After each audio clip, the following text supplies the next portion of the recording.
The black haze over Adakis's eyes began to lift as a strange sound filled his ears. His body felt extremely numb and sore from exertion, but he realized that he was out of the water and on something sturdy. He groaned as he began to lift his head, feeling the water in his ears and the taste and smell of salt overwhelming his senses. Resting his palms flat against the surface he was lying on, which felt like wood, he slowly picked himself up, but he was unsteady and stumbled to one side, falling roughly against his shoulder. Somewhere close by, he heard a chuckle, and he opened his eyes again to see a figure before him. He blinked away the fog of his vision and looked about him to find that he was aboard a ship. It wasn't Marcus's ship. It was one he had never seen before, and the figure before him was a grungy-looking seaman with tattered clothes.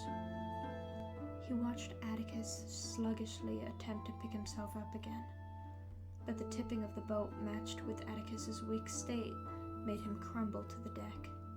The men roared with laughter and clapped their hands together. Embarrassed and confused, Adakis growled and kicked the man's leg out from beneath him, sending him stumbling to the ground. Two men from outside of Adakis's view rushed to the man's side to help him up, but the man pushed them away, stating that Adakis had a strong spirit, but a slow mind. Then suddenly, Adakis realized who it was that he was addressing, and he was mortified. "King Santiago! Sir, forgive me!"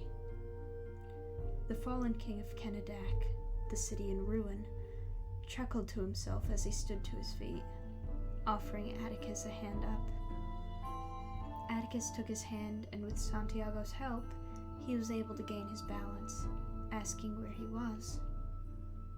"Aboard my ship," he said, gesturing around him. "The Grail." Adakis remembered a ship called the Grail from the docks. It was the king's own battleship, but now it was a floating haven to escape the Dark Lord Devane.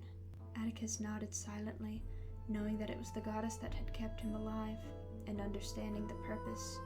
Without the goddess, he would have never found King Santiago. "Where is Princess Rachel? Was she also able to escape?" Santiago smiled, stating that she was below deck, and offered a friendly pat on the shoulder before he added that it would be a few days before they reached the port, and to make himself comfortable. Adakis gazed about him, seeing that the sun was already high in the sky. Once he was confident that he had regained his balance, Adakis headed below deck to see Princess Rachel, who was unaware of his presence on the ship. As he cleared the lower section of the ship, even from the steps, he instantly spotted her. She wore a pine-colored gown which trailed to the ground. Her pale green eyes were focused on her knitting, which rested on her lap as she sat atop the barrels fastened to the mast. She hummed sweetly as her hands moved swiftly with her knitting, and she did not notice Adakis until he had reached the bottom of the steps. At first, she glanced up at him casually, but a second look caused her expression to light up, and she tossed her knitting aside, springing to her feet and rushing to meet him. The light of hope in her eyes made him forget the burning of salt water in his lungs. She asked question after question, and he answered her swiftly. Questions of his life, his kingdom, the people, and so on. And then she asked a question that puzzled him. She asked, "And what have you learned of your brother?" Adakis was confused and somewhat disturbed. He did not understand her question. Surely, she must have known that Salvador had fled Callister after his treason. She looked at Adakis with pain-filled eyes. "Then you do not know?" He gazed at her with a furrowed brow and shook his head. "Know what?" The king appeared on the stairway leading down to the lower deck and sighed, looking at Adakis with pity as he answered, "Your brother has sworn allegiance to the Dark Lord. He has joined the exiles, and he is Devane's slave now." Adakis shook his head in a daze. "How do you know this?" Rachel rose from her place and stood beside Adakis. Devane sent the exiles to burn the city of Kennedak, and the men raided our castle and forced us to escape to the docks. Your brother was among the men that aided in the attack. We saw the black seal burnt onto his cheek. But he was different. I can't quite explain it, but he was much slower to act, cautious, almost as though he were searching for somebody. Suddenly it struck Adakis. This was about Justine. He had pledged his allegiance to the Dark Lord in return for the power to find the girl, and he was demolishing the kingdom of Kennedak in search for her. He was in exile now, and Adakis wondered if Salvador knew that he was joining the same ranks that had been responsible for murdering their parents. Adakis shook his head, half devastated that his brother had sworn allegiance to the enemy of the goddess, and yet somehow relieved to learn that Salvador was alive. But he was a slave to Devane now, and no man escapes from the Dark Lord's control. Rachel grasped Adakis's arm sympathetically. He smiled at her gratefully. I'm sorry to have brought back such unpleasant memories to your mind.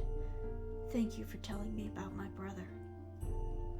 King Santiago nodded and rose from the staircase, reaching the bottom step before calling out to a man nearby, presumably the cook, and asked if the meal was ready. The man responded that it was, and the king motioned for them to gather around the small table which was positioned at the stairs. I'm afraid that this is the best hospitality I can offer, and I regret to say that my days of luxury are long since gone.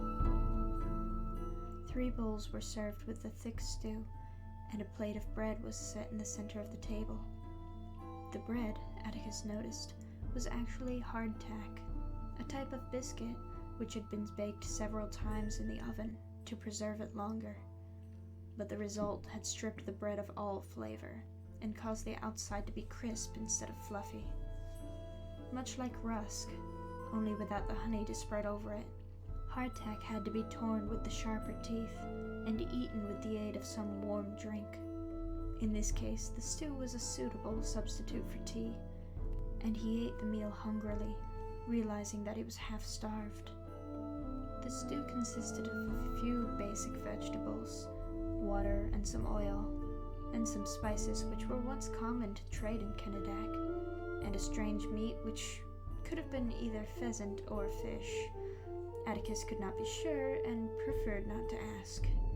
But regardless of what it had been, it tasted wonderful to him, and even the hardtack was a welcomed addition to the meal, and he cleaned his dish off within a few minutes.